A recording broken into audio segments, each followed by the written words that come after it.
it first, yeah?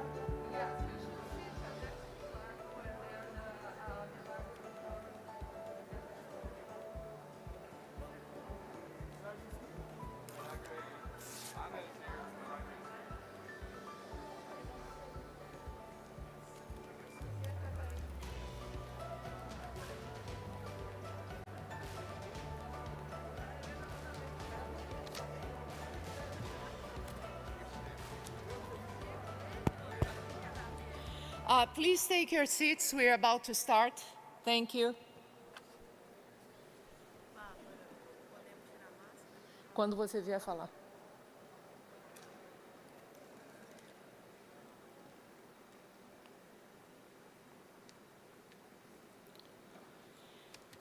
Hello to all. My name is Barbara Tavora Gentill. I work for the Secretariat of the United Nations Forum on Forests, part of the United Nations Department of Economic and Social Affairs, located at the United Nations headquarters in New York. Together with our partner, the Asian Forest Cooperation Organization, and I'm very happy to see Mr. Ricardo Calderon, the leader of the Asian Forest Cooperation Organization, here with us today. We organized this session about partnerships and collaborations for sustainable forest management.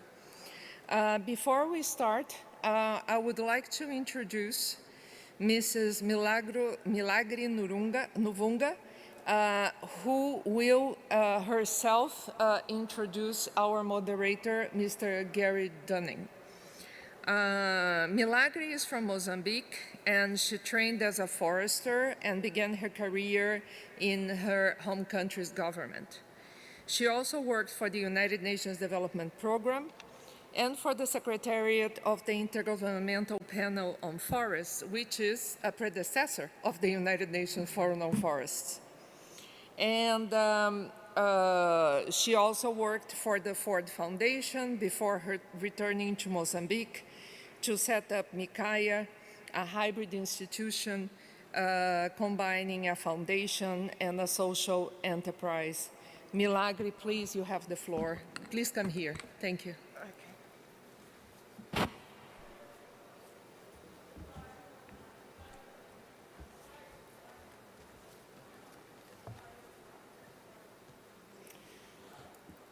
Good morning, everybody. Oh, should I take my mask off?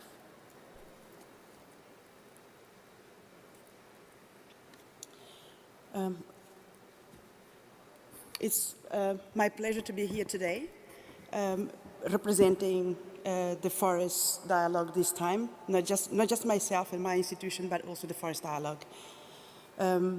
What I'll do is first say a few words about the Forest Dialogue itself before I introduce our moderator, Gary Dunning. So the Forest Dialogue, for those of you who do not know about it, was created in 2000 by a group of civil society and private sector leaders linked to the forest sector.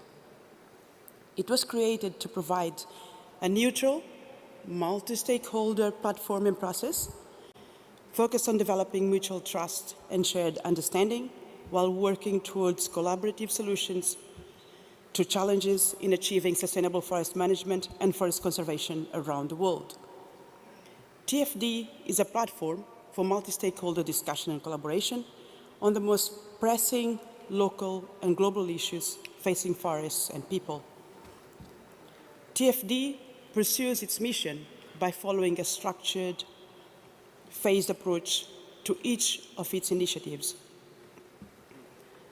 We first engage a diversity of interests to foster relationships and build around contentious forest issues, or what we call fracture lines. This is a stage, we call this stage building trust. That's what we use this engage stage for. We then move to what we call the explore phase, where we explore the issues at hand and craft a shared understanding of the objectives, challenges, and opportunities ahead. During this phase, we try to foster agreement between participants in any given dialogue. We ultimately seek change through consensus-based collaboration aimed at immediate action and long-term progress. And to do this, we facilitate collaborative action.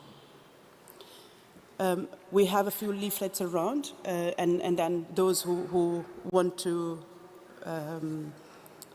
know more about TFD and what it does and how it does, where it has done it before, please, we invite you to pick one. Well, having said this, you can understand why we are here today, fostering partnerships and collaboration, forcing the partnerships and collaboration that this event represents. But I wanted just to finish by letting you know how TFD is governed. TFD is driven and governed by its stakeholders. And these stakeholders are represented at each given time by 25 men and women serving as members of its steering committee, of which I'm also a member and now also a co-leader, working alongside Ivone Namikawa, some of you might know her, who is our other Brazilian co-leader who is not able to travel and be with us here today. The steering committee is supported by a strong secretariat, headed by an executive director, who I will have the pleasure to introduce soon, supported by an associate director, a finance officer, and a group of associates who are postgraduate students of the Yale School of the Environment of TFD. Having said this, it's now my pleasure to introduce to you Gary Dunning, who will be moderating this event. Gary is the executive director of the Forest Dialogue, an organization based at Yale University, where he also serves as director of the Forest School at Yale School of Environment, New Haven, USA, a school focused on connecting people, forests, and forestry for a sustainable future. Gary has been working on forest-related issues for over 30 years and leading multi-stakeholder dialogue since 1995. Gary was the founding executive director of Yale University's Global Institute of Sustainable Forestry in 2000 and helped to develop and lead the Yale Forest Forum from 1996 to 2000. He was also the National Roundtable Coordinator for the 7th American Forest Congress and the US liaison to the World Commission on Forests and Sustainable Development. Gary was a Peace Corps volunteer in Kenya, where he taught agroforestry and forest extension at Kenya Forestry College.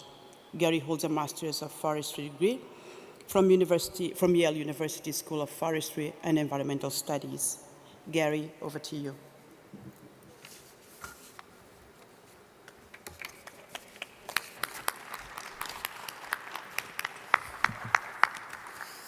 Milagre, thank you so much. I'm usually the person that introduces Milagre because she is our co-leader of the Forest Dialogue, so it's a true honor to have her introduce me in this occasion.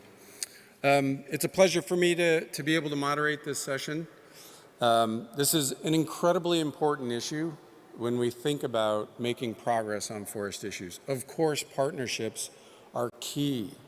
Engaging individuals and organizations in many different forms, formats, and configurations is how we are going to make progress in forest conservation and sustainable forest management around the world.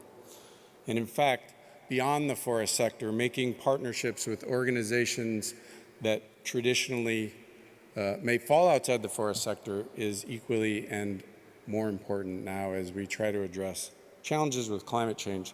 So again, it's my pleasure to help moderate this session with the great panel of folks that we have here and folks that will be joining us virtually as well. I want to welcome you all here, the folks that have joined us live and in person here in the hall, but also I understand there is a large group of folks joining us online. So welcome to you all. Let's get started. We have a lot to cover today in this session. So first up, and I think we did have Natalia's poster was up, but first up, we will hear from Natalia Granato. Natalia Granato is a forest engineer and Master of Forest Sciences with 11 years of experience. She serves as Vice President of Forest Women's Network and Manager of the Sustainability and Forest Affairs at IBA, an association that represents the planted forest industry in Brazil, including around 60 companies and state associations. She represents IBA at the International Council of Forests and Paper Associations and at the Advisory Committee on Sustainable Forest-Based Industries of FAO. Also, I know that Natalia is about to make a change, but maybe we'll talk about that later. So Natalia, please, would you present your paper on how Brazilian tree industry can help complying with climate change agenda linked to sustainable development goals, global forest goals, and Brazilian NDC under the Paris Agreement. Natalia, over to you, please. Good morning, ladies and gentlemen. It's a pleasure to be here and to... Should I go there? Okay. Am I supposed to come here? I think so. Over here. Here. There's a glass. Yeah, go ahead. There are glasses here. Ah, yeah. No? Go ahead, Natalia. Okay. Good morning, everyone, ladies and gentlemen. It's a pleasure to be here talking to you about how the Brazilian tree industry can help comply with climate change agenda linked to the Sustainable Developmental Goals, Global Forest Goals, and also the Brazilian NDC under Paris Agreement. So the whole world is looking at the climate change agenda, and it has gained emergency status. Paris Agreement is the most important mechanism that the globe has proposed itself to achieve. Forests, as sustainable bioeconomy player, are in the core of the discussion. The world needs the reduction of greenhouse gas concentration at the atmosphere. To do so, we have two complementary ways: reducing emissions and also increasing removals. The forest-based industry in Brazil holds 9.5 million hectares of planted trees and set aside 6 million hectares of native vegetation for conservation purposes. Plantations are established in degraded areas, which is important for restoration of services like carbon removals and storage, conservation of soil, habitat for biodiversity, etc. This paper aims at showing how Brazilian tree industry supports the Brazilian NDC, some of the SDGs, and UNSPF goals. The national determined contribution of Brazil under Paris Agreement proposes to reduce 43% of greenhouse gas emissions by 2025 and 50% by 2030 with the baseline of 2005. These numbers were updated at the last COP26 in Glasgow. So I apologize for the numbers outdated in the slides, but these are the correct ones. Trees are the most efficient sequester of carbon and responsible for 4 vectors of mitigation. First one, remove carbon from the atmosphere.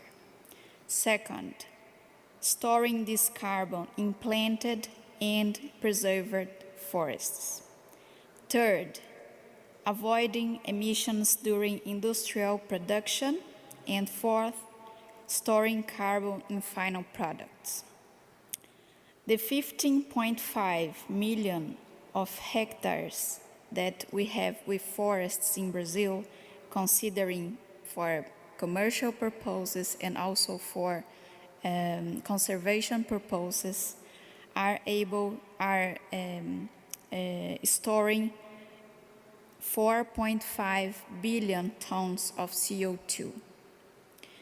Regardless the difference between stock and flow of carbon, The carbon stock of the sector in Brazil, it's about 2% of the national, regardless the difference between stock and flow, the carbon stock of the sector is about 2% of the national emissions in Brazil, which is 3 times that the whole Brazil emitted in over the year of 2016. Substitution is also an important role for all forest-based products. To give you an example, paper products such as aseptic, shelf-stable liquid, packaging, and books, they store approximately 45% of carbon. Laminate flooring and wooden tables store about 47% of carbon. When it comes to energy, forest biomass has relevant performance in low carbon economy.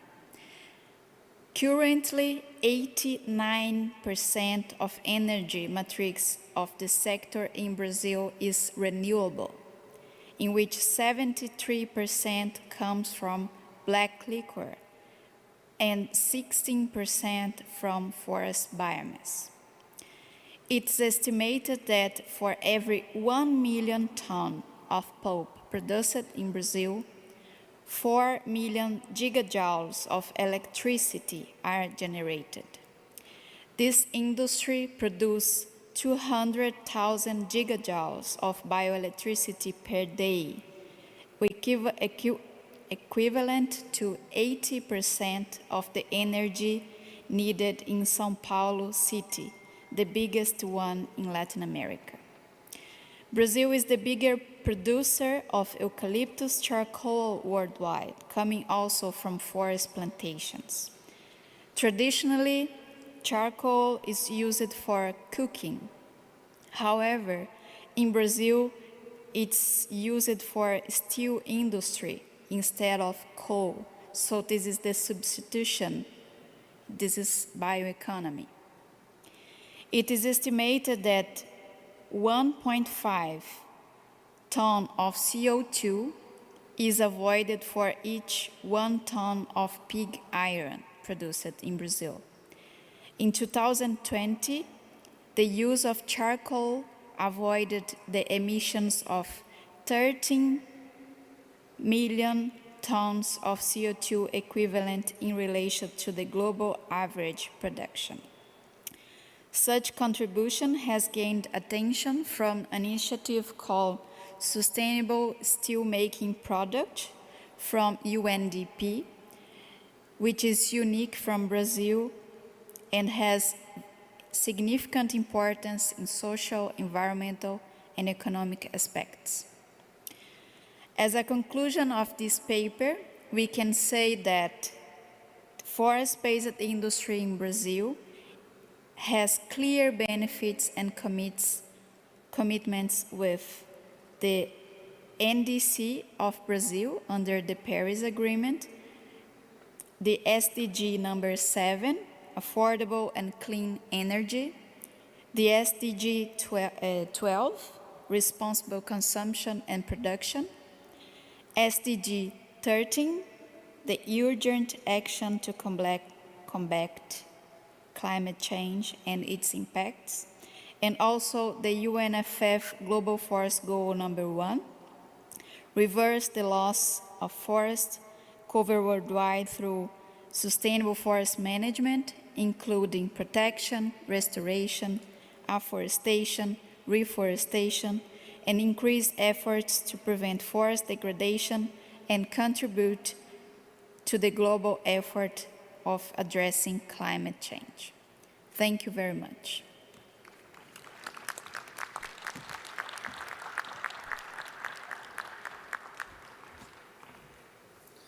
Thank you for that, Natalia. It's obviously quite clear that the Brazilian forest industry has a very strong role to play, as does the industry worldwide, in addressing matters related to climate change. I am happy to see that they are definitely working to get in front of these challenges.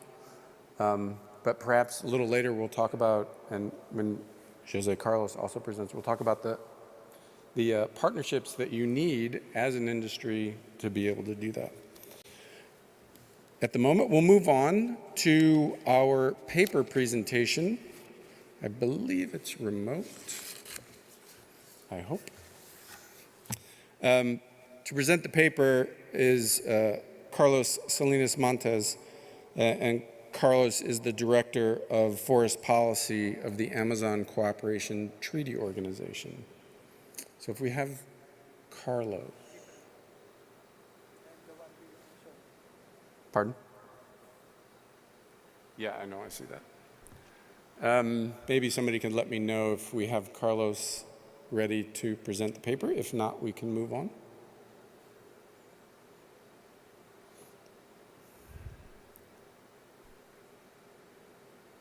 Okay. Maybe. To move on? Okay. When we get Carlos on the line, we will come back. So, moving on with the program. Now we're going to talk about and hear from and learn about 4 really unique initiatives that really demonstrate the type of partnerships and collaborations that are necessary to make progress in the sector. First off, it's my pleasure to introduce Ricardo Calderon with the Asian Forest Cooperation Organization. Ricardo is a forester by profession who has served in the government of the Republic of the Philippines for 33 years. He started as a field forester, community environment and natural resources officer, provincial environment and natural resources officer, regional technical director of forestry, regional executive director, bureau director, and most recently as assistant secretary. He's held positions as the Assistant Secretary of Department of Environment and Natural Resources of the Philippines, designate for staff bureaus, and later as the Assistant Secretary for Climate Change and Director of Biodiversity Management Bureau in concurrent capacity, handling programs and policies in protected areas and biodiversity conservation, coastal and marine management, and wildlife resources conservation before joining the Secretariat in January 2021. Ricardo holds a master's degree in forestry, majoring in forest resources management with a minor in silviculture and forest influences from the University of the Philippines. So Ricardo, please share with us about the AFCO partnership.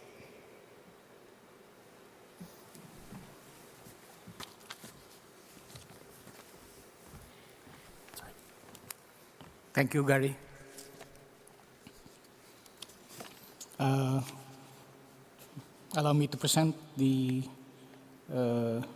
on behalf of the FOCO Secretariat and our 16 member countries. We would like to express our gratitude and congratulations to our global partner, the United Nations Forum on Forests, for inviting the Asian Forest Cooperation Organization as one of the panelists in this very important session on partnerships and collaboration for sustainable forest management. Next slide, please. Next slide. This will be the content of my presentation, but I'll be highlighting more on and introduce the APOCO Green Partnership Platform for the private sector investment. Next slide. The Asian Forest Cooperation Organization is a treaty-based intergovernmental organization that is committed to strengthening forest cooperation in Asia and taking action to promote sustainable forest management, biodiversity conservation, and address the impact of climate change. Can you go back to the previous slide, please? Presently, with 16 member countries composed of 13 parties, including Bhutan, Brunei Darussalam, Cambodia, Indonesia, Kazakhstan, Lao PDR, Mongolia, Myanmar, the Philippines, Republic of Korea, Thailand, Timor-Leste, and Vietnam, as well as 3 observers, Kyrgyzstan, Malaysia, and Singapore, granted permanent observer status during the 75th session of the United Nations General Assembly on December 2020 and approved headquarters agreement with the Republic of Korea on June 2021. Next slide, please. With 36 ongoing projects being implemented by our member countries from our grant portfolio, currently valued at $77.6 million US, our programs and projects are guided by our 5 strategic priorities as defined in our Strategic Plan 2019-2023, such as initiating customized restoration and reforestation models, supporting research and development in climate change adaptation approaches, introducing systematic management on forest-related disasters, local livelihood improvement and community-based small enterprise development, strengthening institutional capabilities, diversifying resources, and promoting regional actions. Next slide. There are significant features of APOCA programs and projects as we implement across different forest ecosystems and functions, including tropical, temperate, and mangrove forests. We apply the use of different technologies and approaches to the restoration and rehabilitation of degraded forest ecosystems, including genetic research on tree improvement and agroforestry development. There are common approaches to all programs and projects, most notably of which include multi-stakeholder participation, integration of livelihood and community-based enterprise development, capacity building of stakeholders. Next slide, please. Next slide. Aside from country-driven projects developed and being implemented by our member parties, we implemented multi-country projects with one party as the lead country in the implementation in order to develop collaboration and cooperation, including exchange of expertise among our member countries. For the year 2022, we have started the implementation of the 5-year $4 million regional program on non-timber forest products in partnership with Non-Timber Forest Products Asia on improved local community livelihood through increased income from non-forest products, modeling community-based enterprise. And the 5-year $8.5 million program entitled Capacity Building on Enhancing Resilience to Forest Fire and Local Livelihood in Cambodia, Laos PDR, Myanmar, and Vietnam in partnership with the ASEAN-Korea Cooperation Fund. Next slide, please. SDG 17 on Partnership for the Goals emphasized the need to revitalize global partnership for sustainable development. The United Nations Strategic Plan on Forest 2017-2030 highlighted the need for fostering of international cooperation, cross-sectoral cooperation, as well as public-private enterprise partnership. In response, APOCA, as a regional intergovernmental organization, developed our Green Partnership Platform as a private sector enterprise engagement and investment platform, fully aligned with APOCA's Strategic Plan on Forests and Sustainable Development Goals, International Climate Regime, and Initiative. Allow me to introduce this Green Partnership Platform. Next slide, please. APOCA's Green Partnership Platform consists of 6 major programs that will address the need to create synergy with the private sector in partnership in the Republic of Korea to jointly work with us by providing resources in order to rehabilitate, protect, and conserve forests of Asia, improve forest governance through capacity development in order to sustain strategic carbon balance, biodiversity conservation, and provide livelihood opportunities for forest-dependent people, and at the same time, sustain industrial development and private sector investment. Presented during the 5th session of the Assembly in 2021, the Green Partnership Platform was formally launched in February 2022 in the APOCA Corporate Forum held in Seoul and was attended by 123 participants from private corporations, associations, diplomatic communities in the Republic of Korea. Allow me to briefly introduce the 6 major programs. Next slide, please. Saving Asia's Vulnerable Ecosystems, or SAVE program. The biodiversity of Asia is one of the richest in the world, with 36 biodiversity hotspots with a significant level of threats due to rapid economic development and anthropogenic climate change impact.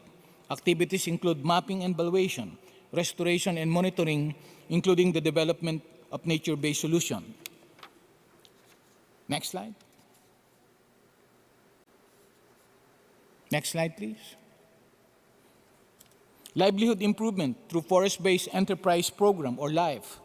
Poverty reduction is one of the top priorities in order to protect and conserve our forest resources, as poverty is more serious in the upland, including among forest-dependent people. Upland and forest-based dependent people will be involved in the development of small to medium-scale businesses to make them part of the value chain from production to marketing of local products, including non-timber forest products. Next slide. The Climate Link Program. In 2019, the Intergovernmental Panel on Climate Change, or IPCC, noted that all assessed modeled pathways that limit global warming to 1.5 degrees Celsius or below 2 degrees Celsius require land-based mitigation and land use change, including different combinations of reforestation, afforestation, and reduced deforestation. Please note that deforestation alone contributes to about 20% of the global greenhouse gas emission. Aligned with the development of a focused forest carbon partnership strategy, this aims to provide strategic guidance on private-public partnership on forest carbon management and unlock the potential of environmental, social, and governance investments of the private sector as a climate finance strategy. Feasibility studies are currently in the pipeline in APOCO member countries, the Philippines and Mongolia, in partnership with the private sector based in Seoul, Republic of Korea. Earth Garden Program. By 2050, 68% of the global population will live in cities. As an experience in the COVID-19 pandemic, forests and green spaces contribute to enhancing public health. This program will connect humans and nature and at the same time improve the environment and contribute to resilience of cities. This includes the development of botanical gardens for ecotourism and community green spaces. Pilot project in Siem Reap, Cambodia on ASEAN Korea Garden is on the pipeline that will highlight tropical forest biodiversity, ecotourism, culture, friendship with Republic of Korea. The Landmark Program 2.0. This is designed to sustain the gain of the ongoing APOCO First Landmark Program that has so far produced 7 doctoral degree graduates and 14 master's graduates from 10 universities in the Republic of Korea. Landmark Program will cover all parties. Other components include Science and Technology Exchange Program, Fellowship Program for middle-level managers from our member parties. In order to improve forest governance in member countries, we need to develop young forestry professionals and forestry practitioners. Next slide, please. Landscape Partnership Asia, or LPA, in partnership with C4ICRAP and the Global Evergreening Alliance, LPA aims to bring 10 million hectares of degraded drylands and drought-prone areas under integrated dryland management by 2030. APOCO plays a dual role as founding partner and secretariat of the partnership. Landscape Partnership Asia is an evolving multi-stakeholder platform that seeks to implement performance-based investment in restoring Asian drylands and drought-prone areas. Currently, there is no formal United Nations systems-wide mechanism to enhance cooperation and coherence on forest-related issues. However, regional cooperations play a very important strategic role by linking global mechanisms and initiative with national action. A focused regional approach could further facilitate cross-border cooperation, knowledge sharing, capacity development, strengthening dialogue and collaboration in the field of forestry, biodiversity conservation, and climate change. Thank you very much.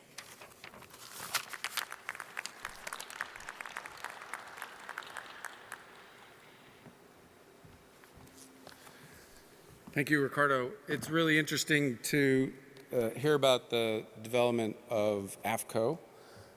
There's a lot going on, a lot of members, a lot of actors. It'll be terrific to follow the progress as AFCO continues to make inroads in these challenges. We're going to take questions at the end, so please keep your questions as we move through the program. I think we'll have plenty of time. Now, I think we're going to, Carlos Salinas Montez, I think, is going to join us by recorded video, not live. So if somebody could key up his video presentation on his paper, I would appreciate that. The paper is ACTO Forest Regional Program for the Amazonia Basin and region. The 8 countries sharing the biome in the exercise of their sovereignty signed in 1978 the Amazon Cooperation Treaty, ACT, with a view to a harmonious and sustainable development of their Amazonian territories, seeking a better quality of life for their inhabitants. The creation of the Amazon Cooperation Treaty Organization, ACTO, reaffirmed the treaty guidelines to guarantee the fulfillment of its goals and premises. ACTO develops and implements coordinated joint actions in the regional, holistic, and strategic vision, building synergy among governments, multilateral organizations, cooperation agencies, the scientific community, civil society organizations, productive sectors, and the whole society. Good morning, good afternoon, and good evening, everyone. I am Carlos Salinas, Director responsible for Forestry Matters at the ACTO Amazon Cooperation Treaty Organization. I want to thank the Secretariat of the World Forum on Forests and all the other organizations involved in the coordination of this side event within the framework of the World Forest Congress for its invitation. Below, I am pleased to present the new ACTO Regional Forest Program for the Amazon Basin and region, an initiative developed and approved last year by the 8 member countries that make up the organization and which constitutes a clear example of association and regional collaboration for sustainable forest management.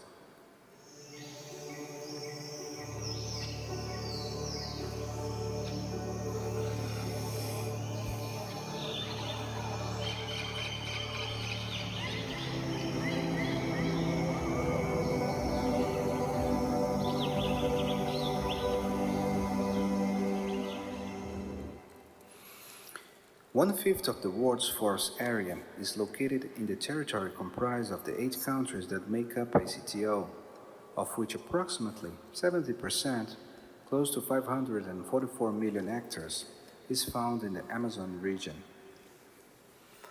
Given the importance of the Amazon forest due to their crucial role in the fight against climate change and the need to face the continuous risks they suffer, such as deforestation and degradation, and promote a sustainable development scheme according to characteristics of the region and needs of each country, in 2021, ACTO formulated a new guiding instrument for long-term regional cooperation, the Regional Forest Program of the ACTO for the Amazon Basin and region, which will promote the conservation and sustainable forest management of the Amazonian forests through actions of coordination, cooperation, and implementation among the member countries of ACTO, and develop the necessary capacities to follow the new requirements and deadlines of the global agendas of forests and biodiversity. Through this program, ACTO seeks to 1. Promote sustainable forest management. 2. Facilitate dialogue at the member country level. 3. Promote the formulation and implementation of forest policies in the member countries with regional influences and aimed at better governance, sustainable forest management, control of the causes of deforestation and forest degradation, forest fires, and forest recovery, among others. 4. Formulate and implement forestry programs, projects, and initiatives promoting regional cooperation that incorporates the knowledge and experiences developed in the region. 5. Building and strengthen synergies with countries with recognized experience and/or lessons learned in forest management, multilateral organizations, cooperation agencies, scientific communities, and other actors in general. 6.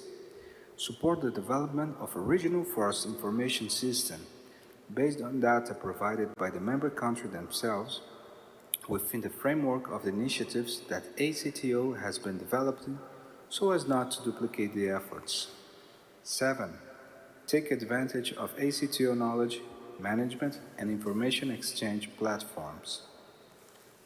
For its implementation, the Regional Forest Program is based on 6 components, each with strategic results and actions, which will be developed voluntarily and will respect the sovereignty and national laws of each country.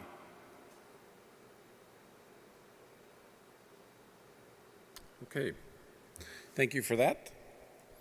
I think we'll move on now to the Kitchen Connection Alliance. Do we have Ms. Erlene Cruz?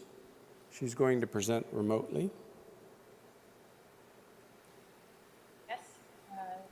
Good evening. Good morning. Hi, Erlene. Nice to see you. I hope you can see us. Yes, I can see you well. I'm wondering if I can kindly share my let me just do a quick introduction if you don't mind. Sure. So Erlene Cruz is the founder and director of the Kitchen Connection organization. Kitchen Connection allows lay and professional cooks to host or participate in live, online, and in-person discussions and interactive cooking classes in support of a better food system and the United Nations Sustainable Development Goals. Erlene completed her master's degree in social entrepreneurship and food studies at the Gallatin School of New York University, where she is now a visiting professor focusing on food insecurity at the New York University College of Global and Public Health. So Erlene, welcome. And if you are in New York now, I think it is rather late your time, so we're very happy that you could join us. Do you want, you have slides, I believe. There we go. Erlene, over to you. Thank you so much, Gary, and thank you so much to all of the organizers for hosting and for allowing me to take part in this wonderful event that means so much to me personally and professionally. I'm wondering if I can kindly share my screen from my computer as we discussed in the chat. If it's not possible, then we can go with this format, but I'll apologize for any challenges that might happen with the different PowerPoint versions. No worries. I don't know if it's possible to share your screen, but I'll let the technicians answer that question. Maybe, Erlene, you should go with what you see. Sure, absolutely. I'll get started. So we know that the food system contributes to up to 30% of all greenhouse gases. If food waste were a country, it would be the 3rd largest emitter of carbon. And so we're aware of all of these facts. We're here gathered together because we deeply care about this challenge. And we know that the food system contributes heavily to deforestation. So we're not going to go into the facts and the data, but rather how we as individuals can actually positively influence this data to move us in the right direction globally. It really starts with a cultural shift with advocacy and education. We can tell people to eat more plant-based foods, but if their palates are not trained or inclined culturally or biologically to want and to demand for these foods, then we won't see a positive shift. So it really begins at home. It begins in our kitchens. As mentioned, I direct a project called Kitchen Connection, which is supported by the government of the Netherlands and the Rockefeller Foundation. It worked closely with the UN Department of Global Communications Youth Steering Committee, which really incubated this project and allowed it to flourish within the UN Department of Global Communications. We focus on youth because youth often bear the brunt of a weak food system. And we know that youth are often victims of the food system, but rather than seeing youth as victims, our goal is to help young people like myself, I'm not that old, be protagonists of the food system rather than victims. And so the way that that is done is through advocacy, through empowerment in online and in-person mechanisms.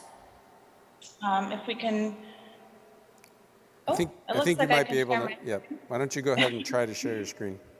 Perfect. Okay, so I was just here. Are you able to see? Not yet. There we go. I think we Okay, all see that perfect. now. Perfect. Thank you. And so our goal is to, through advocacy, empower women and those who are disenfranchised, including youth, to actually be protagonists of the food system. We do so through online and in-person engagements. You can see here, we're having an online cooking class at the UN Climate Conference in Katowice, Poland. This was in 2018, so before COVID, luckily, but we were integrating online and in-person engagements before the Zoom boom, which is really a beautiful way to actually connect over food. Here you see an engagement where we have 3 chefs from the African region hosting a cooking challenge with university students who are serving as their sous chefs. And it's a way to discuss the ways in which grains can be drought resistant, like the wonderful fonio grain in Senegal. We host online cooking classes with over 150 countries represented through home cooks and professional chefs alike. Here you see an engagement at the UN Climate Summit in 2019, where we have a chef in Nigeria guiding us through a recipe and helping us to eat in a more climate-friendly way. How does this work align with the UN agenda? Well, our goal is really to bring the data and the messages of the UN outside of the UN. You can see our features on local and international news channels, as well as participation in international events as examples of that. I'll play just a brief video of one of our engagements during the UN Climate Summit.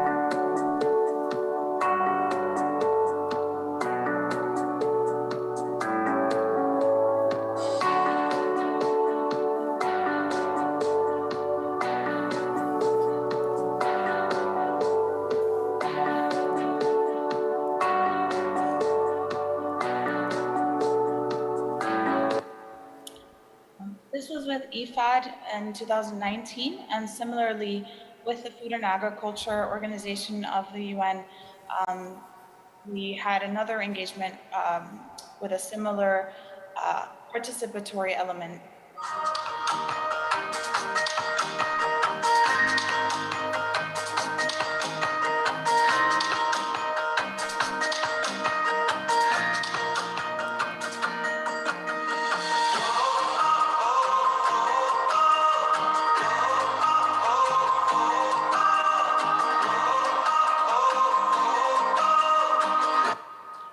So I won't play the full video for the sake of time, but you see 6 different teams that were asked to cook recipes that were appropriate to the local region in 30 minutes and representing cultures that were threatened by climate change.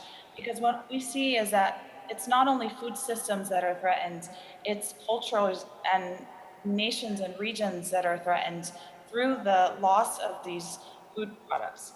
And so this was a way to have a visceral connection to these conversations that we have, which often entail, talking about families that are struggling to feed their families. But how is it like to actually cook when you only have 1 can of beans, but 4 people to feed? How creative can you actually be? And having that visceral connection, again, really helps to educate all of us when we're talking about these challenges.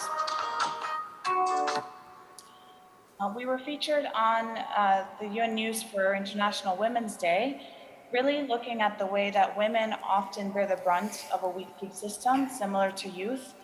And we discuss the ways in which women are negatively impacted by hunger and food insecurity. In fact, we often see that women are the ones who are cooking in the home, and they are the ones who are, disproportionately then affected by a lack of access to land rights. We are not seeing women as the Michelin chefs on TV. It's shifting a little bit now, but traditionally, there was this disparity between the women cooking at home, but not able to display their culture and their skills prominently, on the global stage. So there are these disparities that exist, and so our goal is to support women to share their culture and their recipes and their delicious, meals. I know that Ambassador Everton from Brazil is here, and we have a big Brazilian audience, but Brazilian cuisine is beautiful and rich in terms of climate-friendly dishes, as well as food that's supportive of human and planetary health. So coincidentally, we have Chef Denise here who's sharing her feijoada dish, which is a bean dish, and we know culturally that beans are a great protein source. They require less water than traditional protein sources to grow and are very supportive of human health. So these are just examples of how women can actually share their cultures and extend that to improve human and planetary health. As part of our educational partnerships with the UN Department of Global Communications, we teach a class at New York University that starts with a trip to the United Nations headquarters in New York and educates the students on conflict, climate change, and economics impacting the food system. It ends with the students presenting their final solutions at the United Nations, and wonderful projects like hydroponic solutions in Sudan and in deserts have surfaced as a result of it. We're very grateful that partners from the World Food Program and FAO attends this presentation and inculcates some of the projects into their work plans. So it's a beautiful full circle experience where the students are not only learning, but also contributing to the system. And it goes to show that, when young people, including myself, are empowered to make a difference, we don't necessarily need a PhD in a specific area. We simply need the passion and the drive and the support. And that's what this goes to show.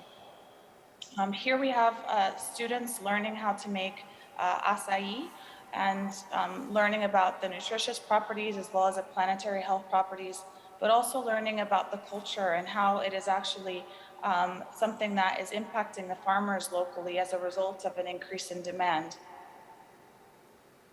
Food has this incredible power to bring people together and to have us engage in conversations that go beyond the food.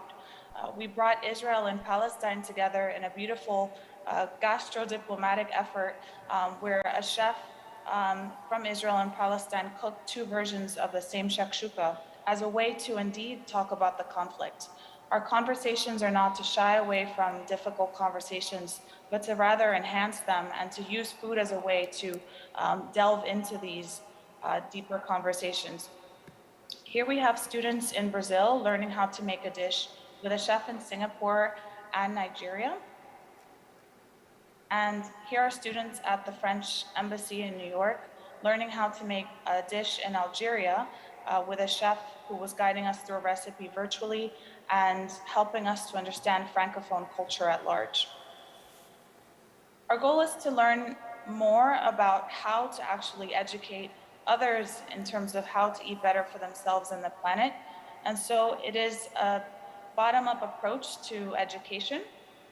That is why we initiated a tool called Table Talks with the UN Department of Global Communications Civil Society Unit, which allows young people to come together in a non-recorded Zoom meeting to discuss things that are impacting the food system. So that people come together and vote on a specific topic that is important to them.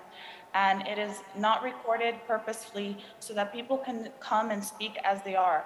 What we were finding is that in traditional UN platforms, as well as in formal settings, young people are asked to come and speak, but they're asked to prepare very formal remarks. And it is counterintuitive to the nature of engaging youth, which already come with experiences and are prone to taking risks and actually making a difference by nature of their experience. I'm very excited to share for the first time that we developed a cookbook in support of the United Nations with the support of the Food and Agriculture Organization of the United Nations, as well as with the government of the Netherlands and the Rockefeller Foundation. It features 75 recipes from around the world with chefs like Massimo Bottura, Daniel Boulud, Jose Andres, as well as farmers and indigenous peoples from around the world who we're very happy are featuring chefs that are supportive of both human and planetary health. It is featuring Kimball Musk, who's Elon Musk's brother, as well as Ambassador Hans Hugeveen in his former position. And so in addition to the nutrition calculations of the recipes, which we conducted for all of the recipes, here you see all of the beautiful faces of the book, as well as the nutrition calculations. We conducted the carbon calculations of all of the recipes. And it was unsurprising that the lowest emitting recipes are actually those that are plant forward. We did not exclude meat from the cookbook. In fact, we wanted to be culturally sensitive, and so there are various meat recipes. And this was selected by a committee of culinary experts, which I'm not a culinary expert, although I really do have an interest in food. So I did not have a hand on that process, but it was very interesting to see the other side of it, which showed that climate-friendly dishes do have a lower proximity of carbon emissions than those that are heavy in terms of meat. And so what this shows is that globally we do need to eat less meat, although some regions, of course, can benefit from a higher meat consumption for human health. What we also found through the book is that in the highest emitting countries in the world, we emit, through our food choices, 3 kilograms of carbon dioxide every single day. That means that the average meal emits about 1 kilogram of carbon dioxide per day. And the cookbook has a 58.6% less carbon emission than the average meal in the highest emitting countries. And that is just by nature of selecting recipes that are more plant forward in nature. So it is very beautiful to see that the data is reflective of that. We did some market research prior to embarking on the cookbook journey, and we found that people, especially during COVID lockdowns, were cooking more from home. And so this presents us with a beautiful opportunity to educate people on how to actually eat better for themselves and for the planet. With that, we thank our collaborators, and we are here hoping to be able to collaborate with you. The space is very big. The challenge is also very big, and we hope to solve it together. That's the only way we can. So thank you so much again for having me, and I look forward to working closely with all of you. There is our contact details in case anyone wants to get in touch. Thank you very much. Excellent, Erlene. Thank you so much for that really interesting and compelling example from from the food sector. I would like to ask maybe later, if we have time at the end, there's a lot of discussion in our sector about forest foods and forest farming, and I wonder if this group is interested to explore collaborations on that front. But Arlene, we'll come back to you in a minute. We'll go through the other presenters as well.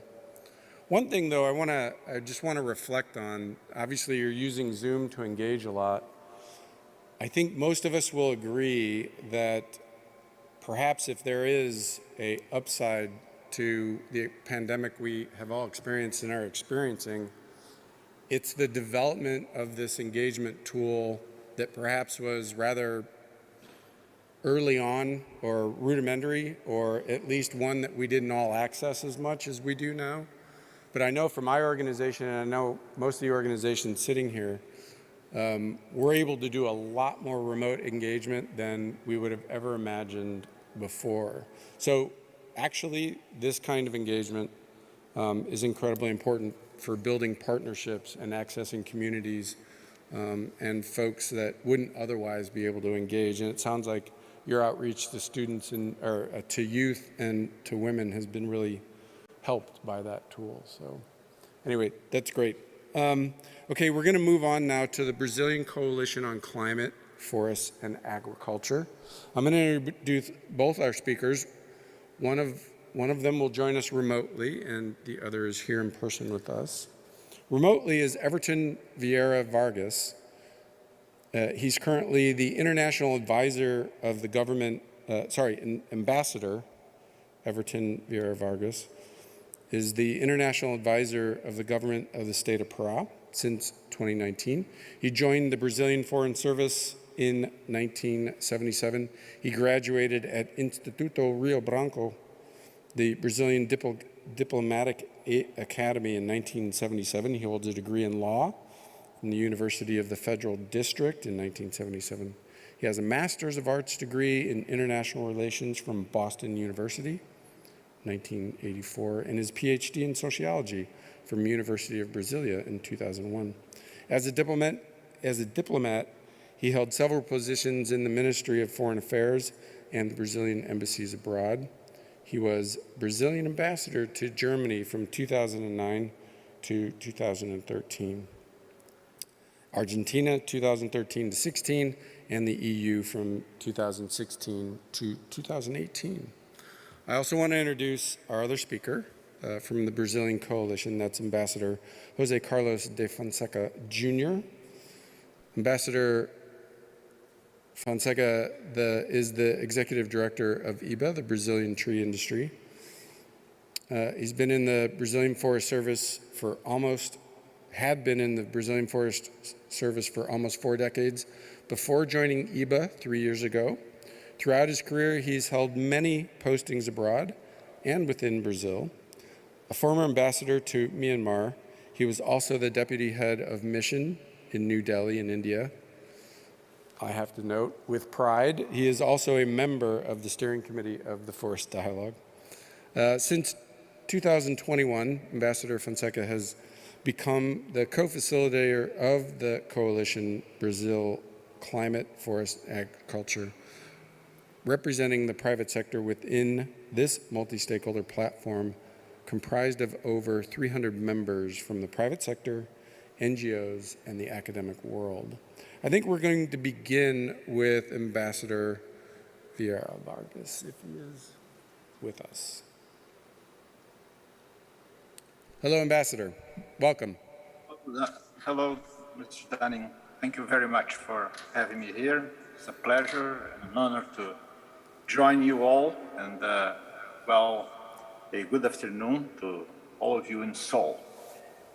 Well, I'm going to speak about the second largest state of the Brazilian Federation, which is the state of Pará in the Amazon.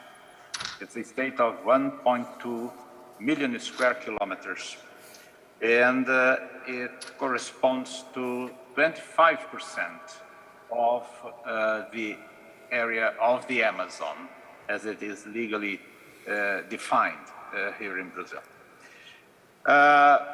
It's a state that has a huge deforestation, has seen huge deforestation last years. Between 2008 and 2021, deforestation was equivalent to 42% of all deforestation detected in the Brazilian Amazon in this period. But one must know that only 33% of the lands in the state of Pará are under the state jurisdiction. The other 67% are under federal jurisdiction, which make certain restrictions or certain division of labor in terms of countering the illegal acts that lead to deforestation and fires. 70% of the territory is covered by natural vegetation, and 27% is by the Amazon rainforest. The state houses 40,000 plant species. It's one of the hugest huge states in Brazil in terms of biodiversity. Pará is the Brazilian state that emits the most greenhouse gases into the atmosphere, almost 19% of all Brazilian emissions. At the same time, it is the fifth state in exports in Brazil. Mining corresponds to 85% of the volume of exports. Other main economic activities are beef production, soybeans, cocoa, nuts, timber, and also açaí that Erlin just mentioned to us. And I must say, perhaps a little bit out of my notes here, that Pará is one of the gourmet centers in Brazil. It has a very typical cuisine, most of it from ingredients from the forest, and for sure this is something that would attract a project like Erlin's here in Brazil. The state has launched an ambitious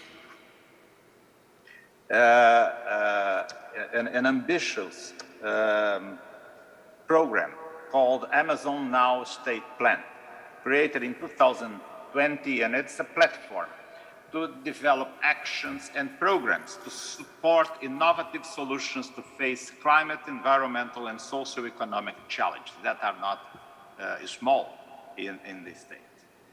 The state, by the way, has 9 million people, and spread over all this surface that corresponds to Germany, France, and Portugal together. The main idea of this Amazon Now is that the fight against deforestation fires, as well as the fight for environmental and land tenure regulation, although essential, do not enable us to fully face this socioeconomic challenge.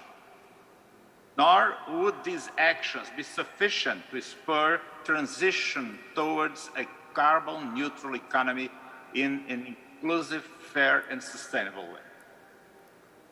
So one needs to combine sustainable forest management with the fight against serious challenges like climate change and the loss of biodiversity. I note these two challenges, but there are many others that are very important for the state and for the people of the state. As regards climate change, the purpose is to reduce greenhouse gas emissions from forest conversion and land use by at least 37% by 2030, in relation to the average between 2014 and 2018. From that date, we expect to improve performance by reducing emissions by 43% by December 2035 to become carbon neutral. Our overall ambition is to neutralize 86% of the total emissions of the state of Pará by December 2035. While we seek to progressively reduce deforestation, we also increase vegetation regeneration by 5.65 million hectares by 2030. With additional support from domestic efforts until December 2035, the aim is to increase this regeneration to 7.41 million hectares by December 2035. This represents about 40% of Brazil's target under the national determined contribution. To achieve this restoration goal, a set of integrating legal instruments and mechanisms was created to promote recovery of a native vegetation on a large scale, which implies the establishment of a restoration plan that is already being implemented and also being bettered by as we try to implement it. At operational level, the Amazon Now State Plan seeks to base integrated state actions on three lines: strengthening of environmental monitoring, licensing, and enforcement, the so-called command and control, with the use of the state force to combat deforestation, and a migration to online environmental licensing.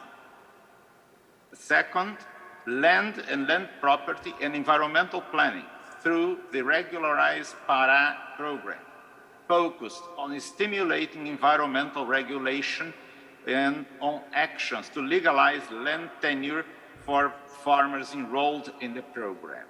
And this is a very important action that has started this year.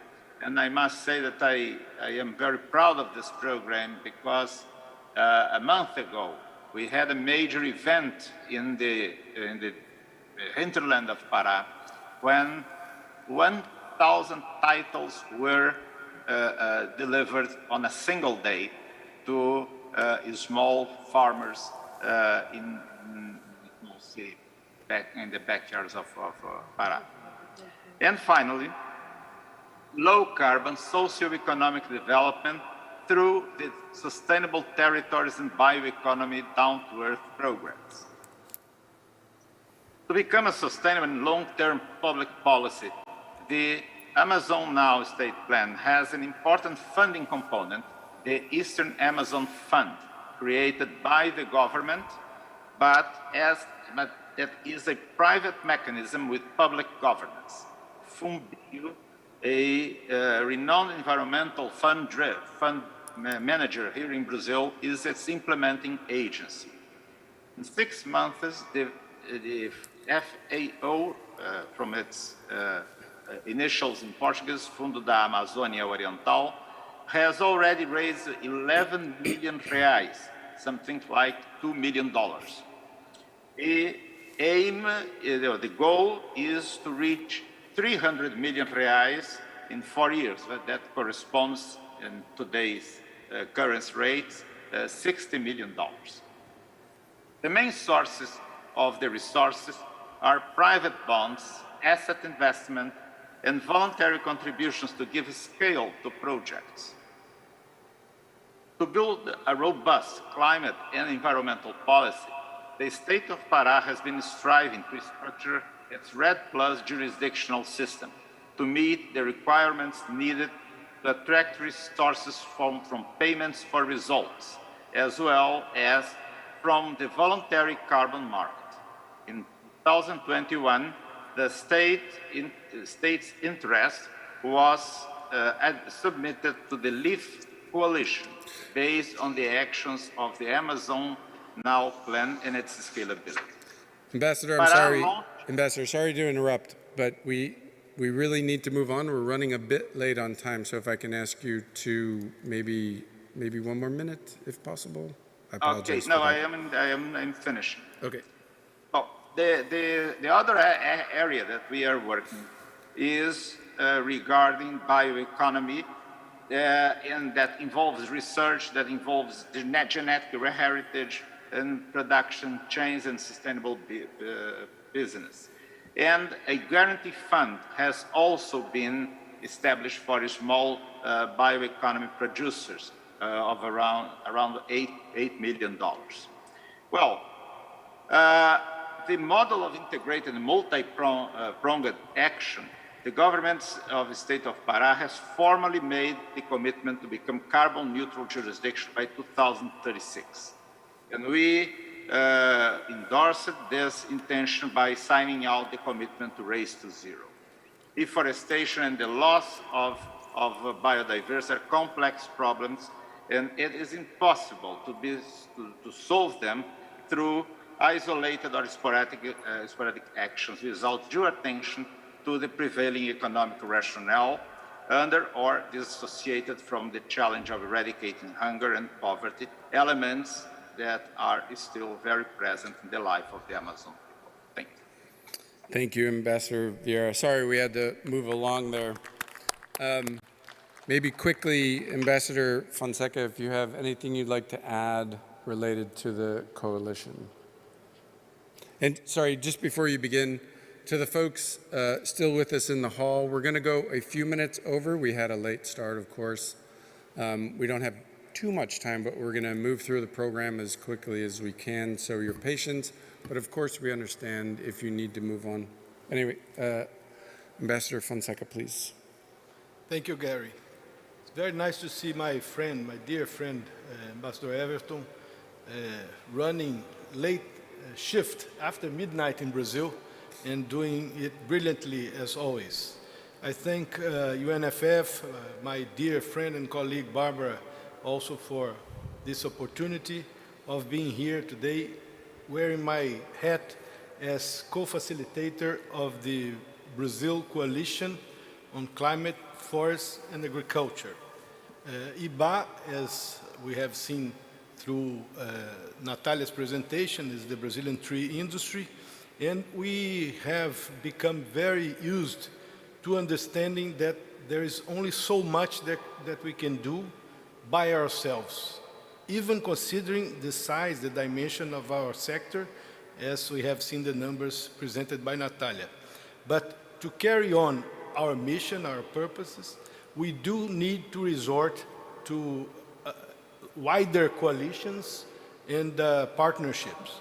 So we are very used to doing it. I'm a proud member as an IBA representative of TFD, as Gary just mentioned, and we work hard to be part of ICFPA, ACSFI within FAO. We have a very close partnership with UNSPF proper, and in Brazil we do have this partnership with the Brazilian Coalition, in which we have over 300 members representing the private sector, finance, the academic world, the society through NGOs, and it has been a very successful experience, a true multi-stakeholder platform in which we sit around the table with people who do not necessarily think like we do. The wealth, the richness of the experience in the coalition, pretty much along the lines of TFD itself, is that we are around the table, coming from different walks of life, with different perspectives, but having in common the idea of building convergences, of building not even necessarily consensus, but convergence around major issues. The coalition in Brazil has established itself as a reference in terms of the sustainability agenda for advocacy within the country, abroad as well, and also for conducting more technical and very dense studies through our different committees and working groups. And we have a very interesting website. I invite all of you to access it with our publication, with our statements. And we, even before, the coalition has been around for almost 6 years now, even before our present time, in which Brazil is undergoing a very challenging moment in terms of its sustainability agenda and its foreign image, as we all know. The fact is that before this difficult period, and right now even more, the coalition has been a light to illuminate some of those challenges and presenting a rationale, an ability to formulate, to articulate, and to address important issues for the Brazilian society, not only in the present, but for the future generations. Thank you very much. Of course, we are running late, and my brief would be this short, so we can almost come to a conclusion in the next few minutes. Thank you so much. Thank you, Ambassador Fonseca. I really appreciate the brief remarks, but I do want to mention that personally, I've been following the work of the coalition since it began, because some of the folks that helped establish and create the coalition and develop its stakeholder engagement processes we're involved in an organization called the Brazilian Forest Dialogue, or the Forest Dialogue in Brazil, a sister organization to ours, the Forest Dialogue.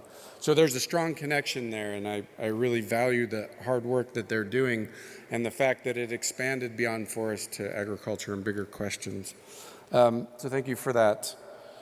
Quickly, we're going to move on now and hear about the Forest for Fashion initiative. I think Paola Deda, Paola, is she with us virtually? I believe she is. Wow. Or video, sorry. Paola, who will join us by video. Very quick introduction. Paola is currently the Director of Forest, Land and Housing Division at the United Nations Economic Commission for Europe in Geneva. She has more than 20 years of work experience with the UN, where she held different positions, including UNECE as Chief of the UNECE FAO Forestry and Timber Section. Prior to joining the UN, Paola worked as researcher at the University of British Columbia in Vancouver and the University of California, Berkeley. Paola is an architect and holds a PhD in territorial environmental planning. Before we roll the video, please let me also introduce Ana Belén Noriega. Ana Belén Noriega is the Secretary General and Chief Executive Officer of PEFC Spain.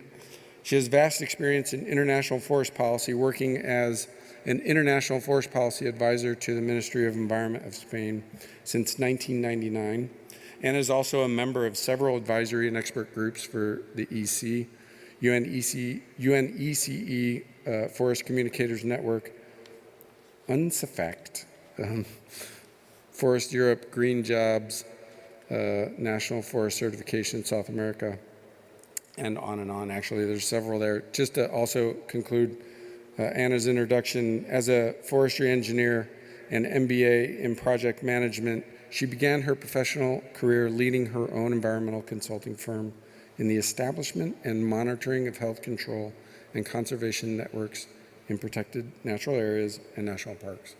So please, let us roll the video from Paola.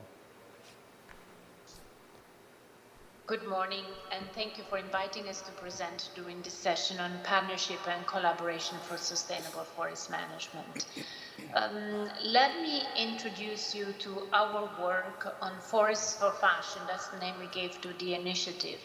That really helped us focus on our work on forest products and why the forest products are important, in particular as wood and other forest products serve as a substitution for non-renewable materials, and increasing the use of wood to make textile to replace fossil-based and energy-intensive textile feedstocks is one of the best substitution strategies for emission-intensive synthetic textiles.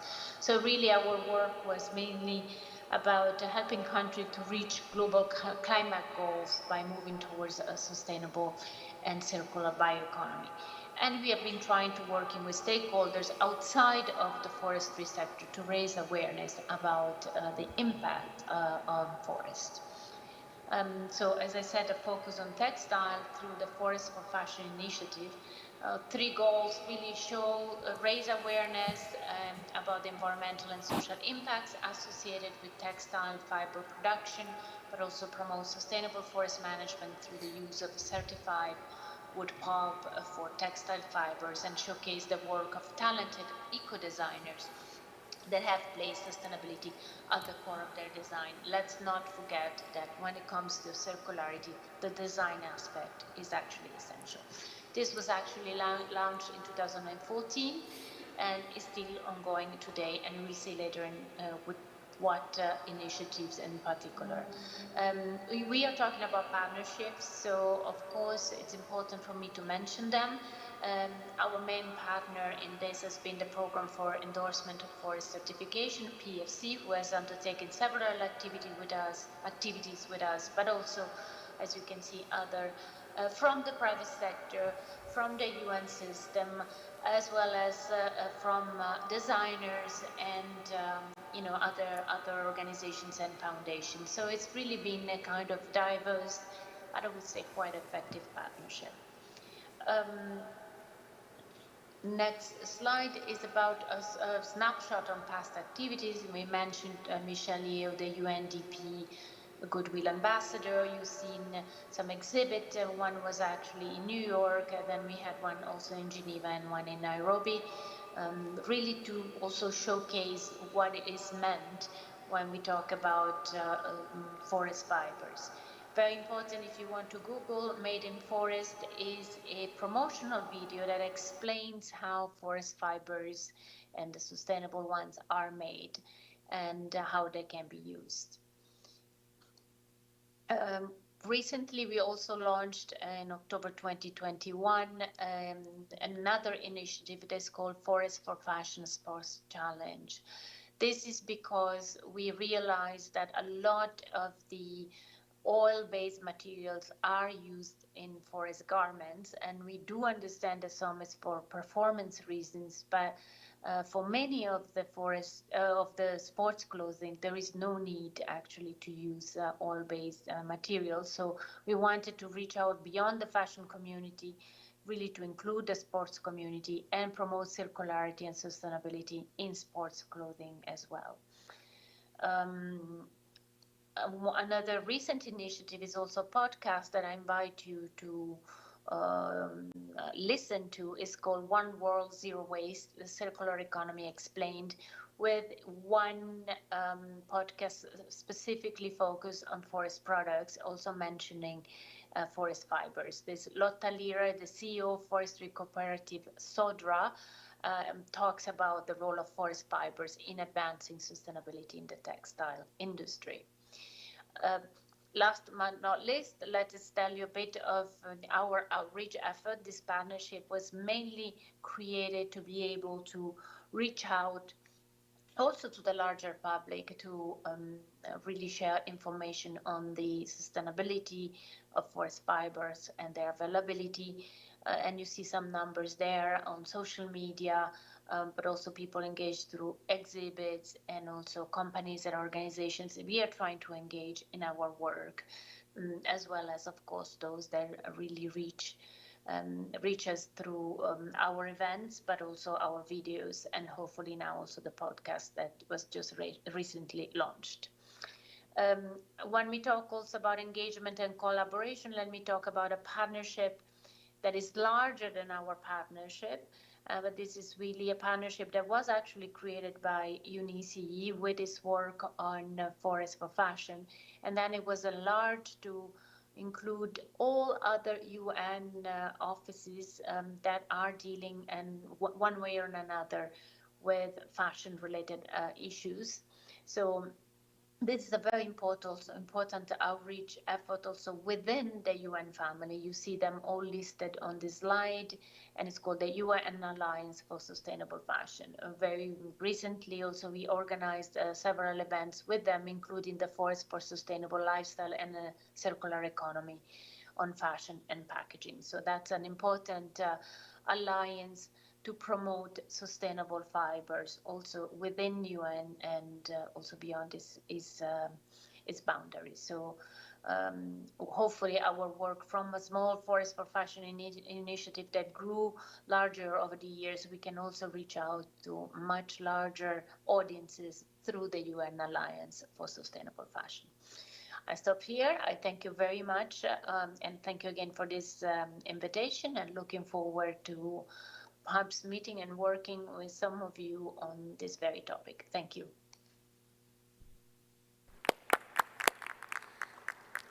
Well, thank you, Paula. Anna, over to you for some additional remarks. Do you want to come up here? Or no? Go ahead. Yeah, I think that's okay. I have a presentation. Oh, you have a presentation. Okay. Come on.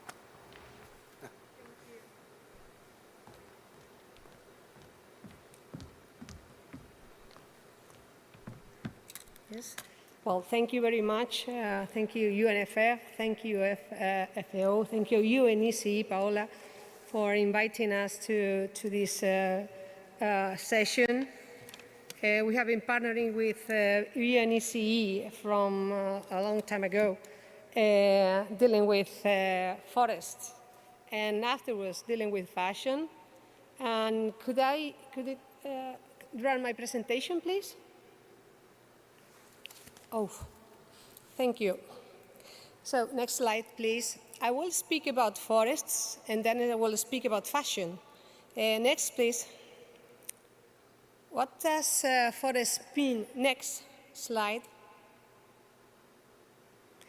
What does forest mean for people, for society, for consumers? It means comfort and well-being. Next. But also CO2 sinks and water. Next. Biodiversity, soil protection. Next. Products and green jobs also. Next, please. Who we are PRC, an international non-profit organization. We care for forests globally and locally by promoting sustainable forest management through certification with a bottom-up approach. We work towards the circular economy through traceability and responsible consumption of forest products. Next. We have a bottom-up approach. We come from the heart of the forest for the smallholders, forest owners, and we have a multi-stakeholder engagement at the national and global level with a multi-purpose forestry, and we have been here for 20 years of continuous improvement and dialogue. Next, please. And in this bottom-up approach, we find ourselves with other top-down initiatives like the SDGs, where we, from the forest and the verification of sustainable forest management, we can say that we contribute to these goals that I have on the screen. But the most important for us is the number 17, which is the partnerships to achieve the goals. Next, please. Next, please. Now speak about forests. How many forests are managed under sustainable forest management? We have over 330 million of hectares certified, which means 75% of the global certified forests in the world.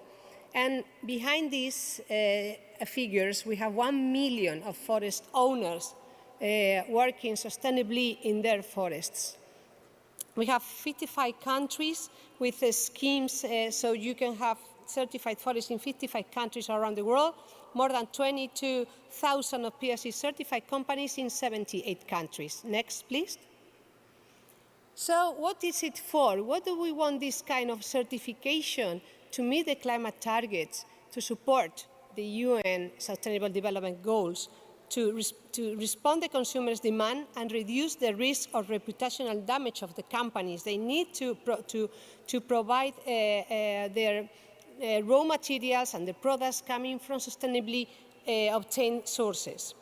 Increase the business resilience and, of course, the security of being based on international recognized guidelines like ISO, ILO. The 8 fundamental conventions of ILO are within our chain of custody standard and within our sustainable forest management certification. So social issues are really very much important when we speak about sustainability, and also the UN. Please, next. And now I spoke about forests, and now I speak about fashion. Here we have Maria Lafuente, our designer. Next, please. This is the collaboration with UNSPF and FAO, with the Forestry Timber section, Forest for Fashion, bringing together key players from both forest and fashion worlds. Next, please. This is how we do it. Why are we partnering with UNEC? Because we want to speak about sustainably obtained garments coming from the forest, these fibers coming from the forest. We have a sustainably managed forest, certified forest, then we have the whole chain of value with the dissolving pulp certified, with the fiber, with the yarn, with the fabrics, dressmaking, and the dresses, the garments we find in the shops. We want them to speak about the sustainable origin, to have a label that speaks about sustainably managed chain of custody and sustainably sourced. So the origin of these cellulosic fibers. Next, please. Are some figures coming from different companies in different parts of the world. Next, please. And these are some global production and trends based on different cellulosic fibers. The report in 2020 expects some 8.0 growth of the fibers, of the cellulosic fibers, but the real figures after the having 2020 already here, we learned that the consumption was little lesser than it was expected. So the trend is to have a more sustainable consumption. That's what we want, sustainable consumption of forest-based fibers. Thank you. Next, please. This is the sample that we went to the high-level political forum in the UN headquarters in New York with the fashion, with different garments you can see there. I can't remember the delegates coming in and saying, what is this? And we said, this is also forests. This is forest for fashion. Next, please. This is another example. Next, please. And we also partnered with UNECE and FAO coming to the presentation of the UN Alliance in Nairobi. Next, please. This is the booth we have there with some dresses coming for different designers. I can see there Maria Lafuente's design in white and red, really beautiful, and some others from other designers. Next, please. These are some examples. Next. Next, please. And what did we explain also? We also explained that what does this have to do with the SDG? We spoke about cotton farming, the responsibility of 24% of the insecticides and 11% of pesticides. We spoke about diversion of water and pollution by cotton growing, all the damage that the textile industry does to the planet. So what we want to reverse these kind of trends and contribute with the forest-based fibers. Next, please. This is another example. We came together with, this is 17, SDG 17. Clear, we come with Textil Santanderina, UNECE, with Forest for Fashion to Premiere Vision in Paris in 2018. Next, please. And this is Maria Lafuente Runaway, and this one is from 2018, but we have every year a couple from fall and spring. Next, please. And we are moving forward. Next, please. This is what we are contributing to the social forum of the fashion industry in Spain, with many very well-known companies like Inditex, Tendam, El Corte Inglés, Mango. We have, and also with civil society organizations like Consumers, Oxfam, Intermom, and universities, and so on. And we are participating in two groups, Fashion, Sustainability, and Climate Change, and Worldwide Supply Chain. And we are leading the working group of the UN Alliance for Sustainable Fashion in collaboration with UNECE. Next, please. And last but not least, this is our current campaign in PFC that we expect to have the support of the UNECE, of UNFF. This is Fashions Change, Forests Stay, and it's our international campaign. We are challenging the companies to do better in the textile sector, to raise awareness on responsible sourcing for sustainably managed forests, empower companies to include PFC into the responsible sourcing policy, and explain traceability and business benefit of the chain of custody.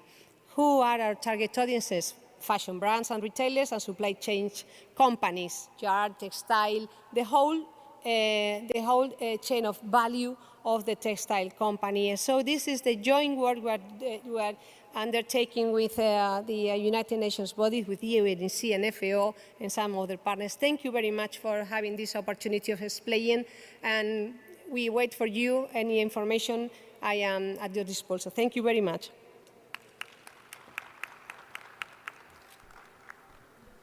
Thank you for that, Anna. I think it's a great reminder to us where forest products and products for the forest really are just about everywhere. Forest for fashion, food, and provide so many opportunities to substitute for other less sustainable, climatically less sustainable production. So thanks for that. I'm looking at our organizers to see if we have a few minutes. I really don't like to end a session without at least giving an opportunity for any burning questions from the audience. I don't know if anybody out there wants to. Yes. Gotta remember. It's right there. I'm sorry. No worries. Anybody with a burning question? If not, I know that we need to wrap. Just a couple things, and I would urge our organizers, UNFF, obviously AFCO, other organizations that are working on this effort, all those that are with us on the stage in these excellent initiatives that have been presented. There are some questions that I think, given more time and perhaps over time, we can help answer or explore. With these kinds of initiatives, what we would all benefit from is understanding or hearing about governance structures, because there's different governance to these initiatives. Some are formalized, some are governmental, some are civil society based. These are successful initiatives, and we can learn how we can structure our own and newer or the next collaborations by understanding how we govern these initiatives.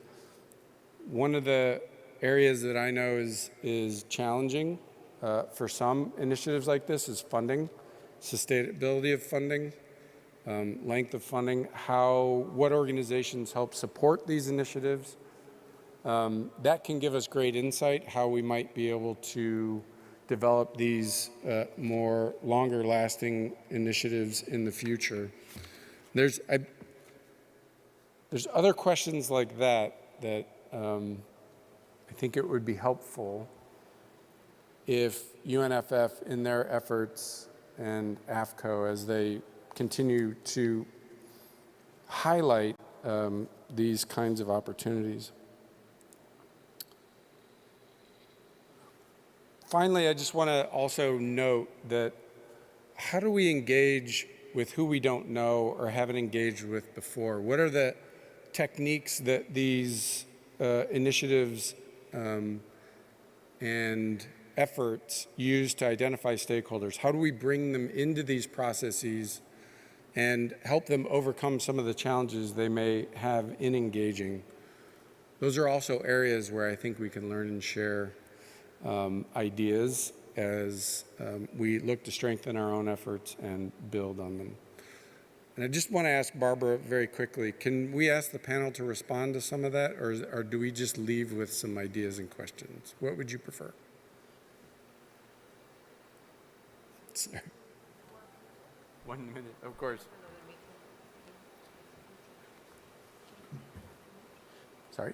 No, I was saying that I have another meeting, another appointment. Oh, sorry, right now. okay. But anyhow, I think the questions are posed, and we have lots of considerations to take home.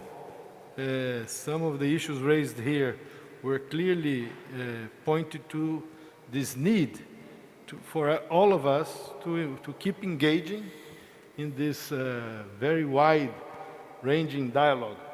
And I would just finalize by saying that good examples like the Forest Dialogue at the AO, the Brazilian Forest Dialogue, as you just remembered, Gary, and the coalition in Brazil that I'm representing here today are probably, most likely, found in many other countries. So this is the way to go. This is how we should move ahead. So thank you very much once again for this opportunity. Thank you, Jose Carlos. Just real quick, Anna or Milagre or Natalia, any final words? I think I would like to just take this opportunity to recognizing everything that has been shared today. I think we need to make these partnerships more visible, not only within the countries where they are happening or the regions where they are happening, but everywhere. If this is the way we need to go to achieve our goals, then let's make these very successful initiatives, some of which were mentioned today, more visible and touching upon all those critical issues that Gary mentioned before on governance, on funding, some of the innovative funding that we also heard about here, local, domestic funding. Let's look at those, let's explore them, and let's share experiences. Thank you. Thanks, Milagre. Well, on my side, I will say that we take this initiative and others. We have also an initiative regarding Taste of the Forests initiative. We also have that one. And when I remember when I came to Africa, to Mozambique, and to Kenya, I spoke with women about Forest for Fashion. I think it's a way of having new activities that are possible to be done maybe it can be scalable. I mean, it can be a small size or big size. So I think it's a very good way out for cooperation and doing things. So Forest for Fashion, for instance, is a very good initiative to speak with different regions, with women especially. Mm-hmm. And I think that these kind of initiatives are really very good to partner with. As Mila said, we need to spread what our experiences and to share our experience with others. So thank you. Thank you, Anna. Natalia, any last words? No, that's all said. All right, thank you. I want to thank everybody for joining us both in person and online. I hope you found today's discussion and presentations interesting. I really enjoyed the paper, the poster, and of course the 4 excellent initiatives. Again, this is a conversation that should continue as we think about how to strengthen these kinds of partnerships. So please continue to share information. And finally, let me thank the event organizers, Barbara and her team at UNSPF and the AFCO Secretariat. So with that, thank you very much.